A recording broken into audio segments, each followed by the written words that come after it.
Ito ang bag ko. Wait lang. Sus, kung ito ang item sa ating Dixon, big time sa Yan si Pulpul. Hindi ba na yan? Yan! Ayan ang lighter. Ay, posporo. Ayan ang ulam namin. Yan lang. Ang bread. Sabi mo si Kit, padalaan siya. Ano ito ibalik? Ang kanin. Ang ulam ay ang seasonings.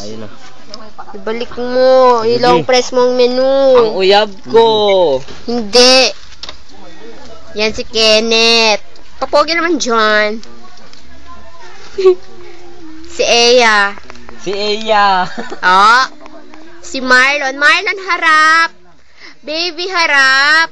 Kuchi-kuchi. Ang speak. Yan. Ang uyab ko. Sino ko na-speak? Ayan, si Ningning. Nagtutongit sila. Hindi yan tong. It's piat-piat yan. Oh, wow. Wow. Ay, may speaker. Oh. Ayan si Rahima Pingyaman. Penguin man. Si Marlon. Sweet silang dalawa.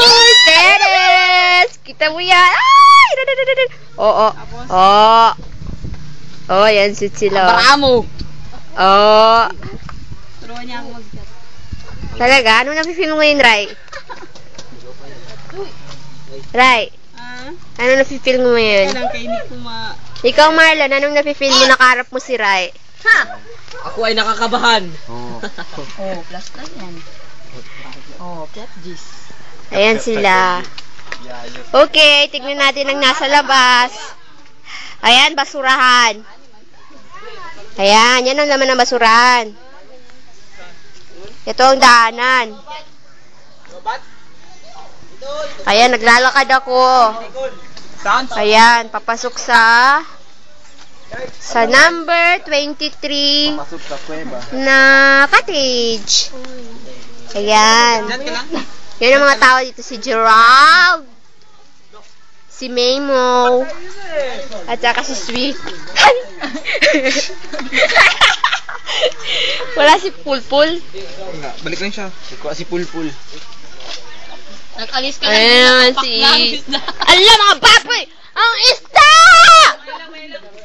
Uy, tama na yan. Ano ba yan? Grabe kayo. Magkain tayo mamaya sabay-sabay. Kain ka, para hindi ka malugi. Ah, tama na yan. Uy, Ning. lang. Sabay-sabay tayo. Tama na yan. Magkain. Tama na yan.